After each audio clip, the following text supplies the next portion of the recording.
Have you told your friends that you see ghosts? Oh, absolutely not. Gina Rodriguez returns in Not Dead Yet. I'm back, baby. Who is that? Oh, she's the obituary writer. And Brad Garrett joins the brilliant ensemble cast. Titan, Maverick, Titan of all Mavericks. These are all words used to describe me. Not Dead Yet. Season premiere. Tonight, 8:30, 7:30 Central on ABC. And stream on Hulu.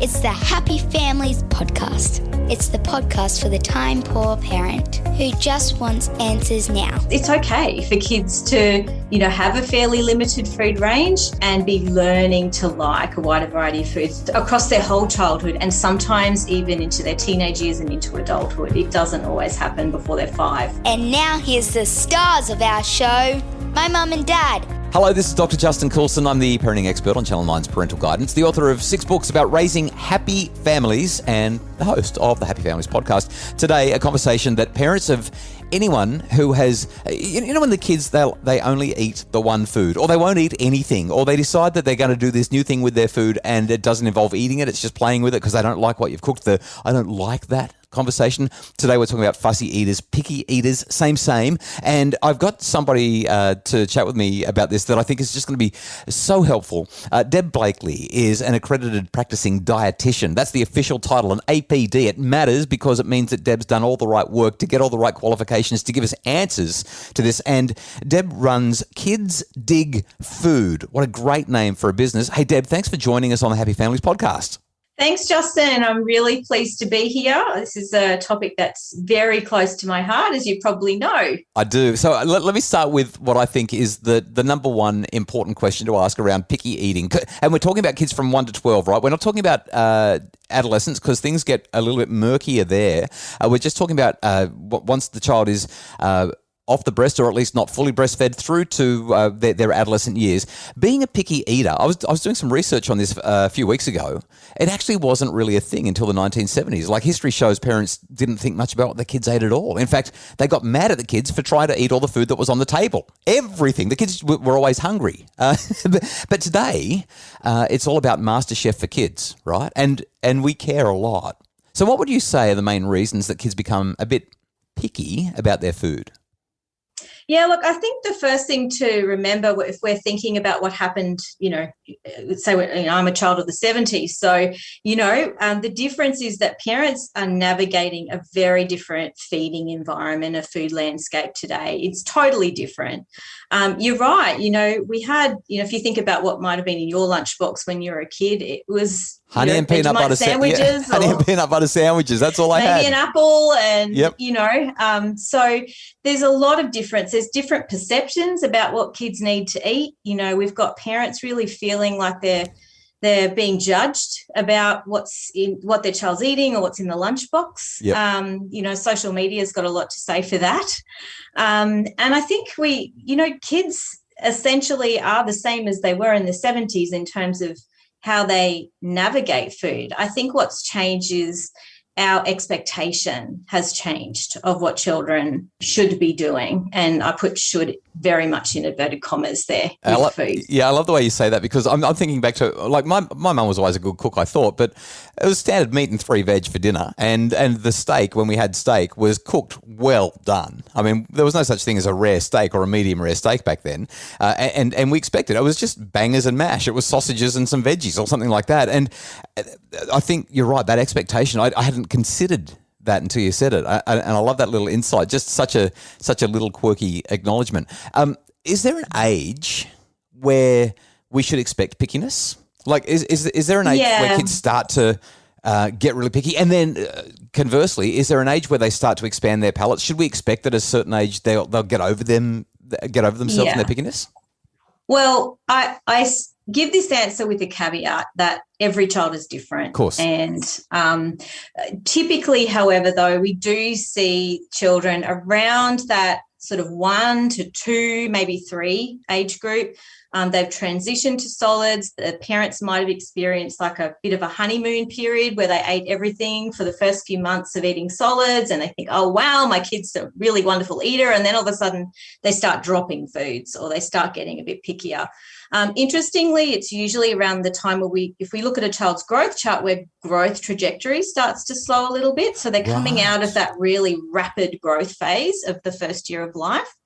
And also, I guess you've probably got other experts that can explain it better than me. There's also this time of differentiation of, I'm my own person. I'm learning that I'm different to my parents, and I can crawl over there and mum can't do much about it. And, and so there's this independence factor, I think, that plays in as well. So, but typically children will become more picky into the second and third year of life.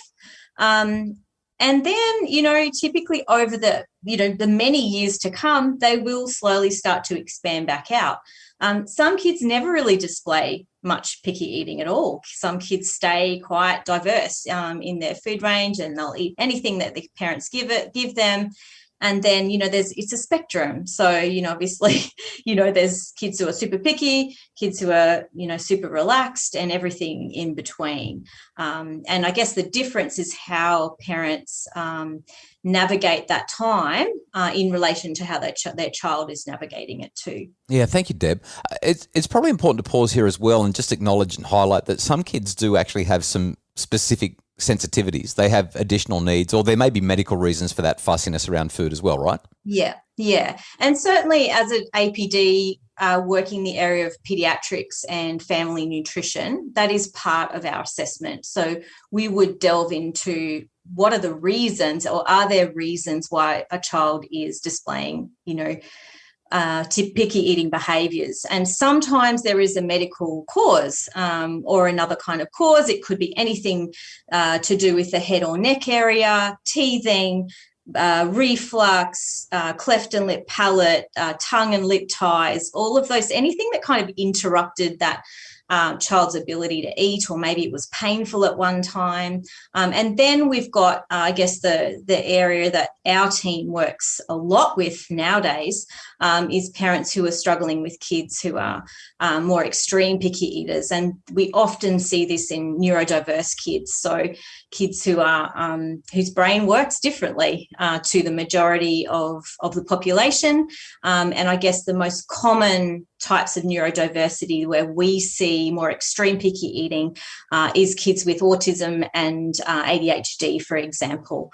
Not exclusively, but, a lot of those kids do have challenges with picky eating. Yeah, things like sensory processing disorder and that kind of thing as well. I'd Absolutely. imagine. Yeah. And in fact, I said with picky eating, but we actually don't like to call it picky eating because it is quite a lot more complex than just that. There's a lot of things at play for those kids. We really need to look at the big picture for them, to support them to do the best that they can do, and also the families to navigate what is often a very, very stressful experience of feeding a child who will only eat white and brown and foods. Yeah, well, after the break, we're going to talk exactly about that. I want to know how we can help our kids when they'll only eat the yellow stuff or the white stuff, the white bread, the chips, the pasta, the spaghetti, all that kind of thing. We're also going to find out the biggest mistakes the parents make when their kids are being fussy. It's coming up on the Happy Families podcast. It's the Happy Families podcast, the podcast for the time-poor parent who just wants answers now. Today, my special guest on the podcast is Deb Blakley, an accredited practicing dietitian and the owner, the CEO of Kids Dig Food. You can find everything about Deb and her work online, Kids Dig Food, and we'll link to Deb's resources in our show notes. Let me move towards a conclusion. Let's get to the practical side of things here. So I want to make a guess. The majority of people who are listening to this podcast, well, we certainly have a lot of families who are raising kids who are not neurotypical. The majority still fall into a neurotypical category. So let's imagine that we've got a fairly standard family and one of the kids is just being a little bit picky, a bit annoying about food. Can you talk about the biggest mistakes that typical parents in a typical family with a quote unquote typical child make when their kids are being fussy? Yeah, sure.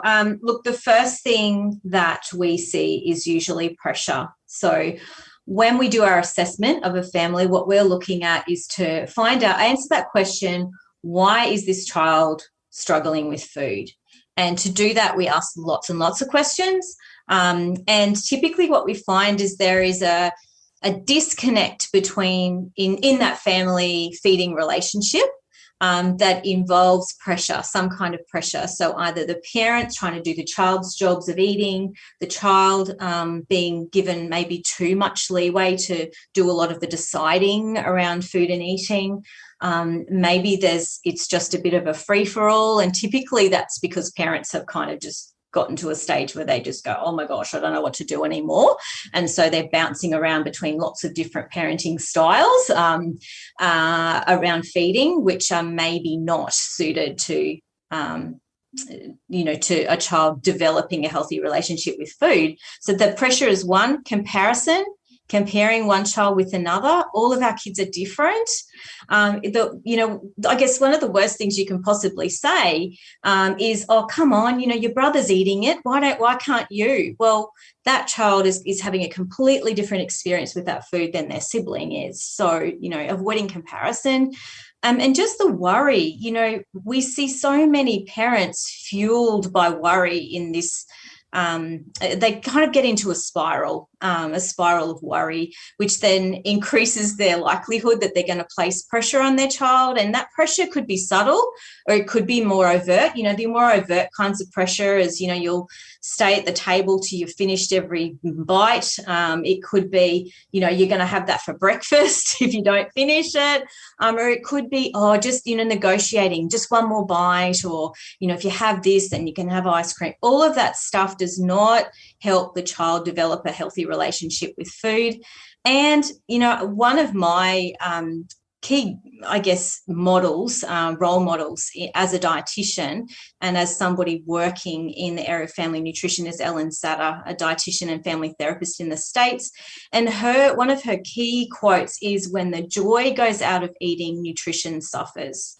So if the joy is going out of eating in your family, then that's an indication that things aren't going so well. And that would be one of the reasons that I would say, okay, well, if you're feeling really, really down in the dumps about this, if you're approaching meal times feeling anxious and worried about what you're going to do, then that's a sign that you actually might need a little bit of help, and hopefully a help from an expert rather than the next door neighbour or grandma who's fed in a totally different way. Deb, what are your top 3 solutions for picky eaters? Okay, so first of all, we need to trust our children. We need to trust that they're going to be able to learn to like new foods as they get older. That's hard. That's really hard when they're only eating pasta. Absolutely. Or chips. Yeah, and it's likely not always going to happen as quickly as we want it to, or as, Facebook or Instagram or whatever thinks that, other kids, we kind of, look at other kids and go, oh, my kid isn't eating that. So trust is really important. Never back kids into a corner. So we always want to be able to be serving them some foods, each meal or snack, that are familiar to them, that we know that they're going to like. Because if we back foods into a corner, particularly our really cautious kids or really independent, must do it my way or myself kids, where it's not going to end well. And the third thing would be to provide opportunities for kids to explore food that the parents eat. And because over time, they will learn to like a wider variety of foods, and typically they learn to like the foods that their parents like to eat.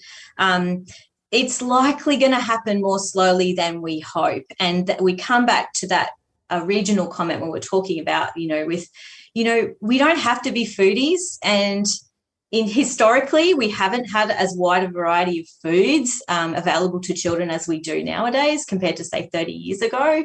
Kids, it's okay for kids to, have a fairly limited food range. And be learning to like a wider variety of foods across their whole childhood, and sometimes even into their teenage years and into adulthood. It doesn't always happen before they're 5. I'm so glad you said that. I didn't like avocados until I was in my 30s. I didn't like oysters till I was in my 30s. I didn't like olives till I was in my 40s. Like, your tastes change as you mature and you expand your palate throughout your life. So I'm so glad you said that. Deb, we could have talked for hours. This is such a fun conversation. For people who want more, because there's so much more we could have talked about, where can they go to find your resources? How can you help them with their fussy eating issues? Yeah, so at the end of last year, Justin, I launched an online course. It's a video-based course. Content's about 2 hours. It's called Feed Your Picky Eater Without Going Crazy. And that little course is really for any parent who is, just struggling with picky eating, not really knowing what to do next. It is typically for parents of kids age 1 to 12. And how much is that, Deb? Is that it's $27. Oh, it's cheap. So I was going to say cheap as chips. I don't know if I should say that. We wanted to make it. We did want to. I purposely made it as economical as I could. I want it to be available to as many parents as possible. Our team, if you feel like you need a little bit more help, our team does see families all across Australia. Telehealth, we were doing telehealth before COVID, but we're certainly doing a lot more of it now. So they would probably be the first places that I'd recommend that you go. Well, a $27 course sounds great. Some telehealth for families who are dealing with significant challenges will be even better. Deb Blakley, accredited practicing dietitian and the founder and CEO of Kids Dig Food. We'll link to all of those resources in the show notes. Thanks so much for joining us for this conversation. Thanks, Justin. The Happy Families podcast is produced by Justin Roulon from Bridge Media. Craig Bruce is our executive producer. If you'd like more information about making your family happier, you can get, a whole swathe of resources at Deb's website, Kids Dig Food. We'll link to that, like I said, or visit happyfamilies.com.au for more.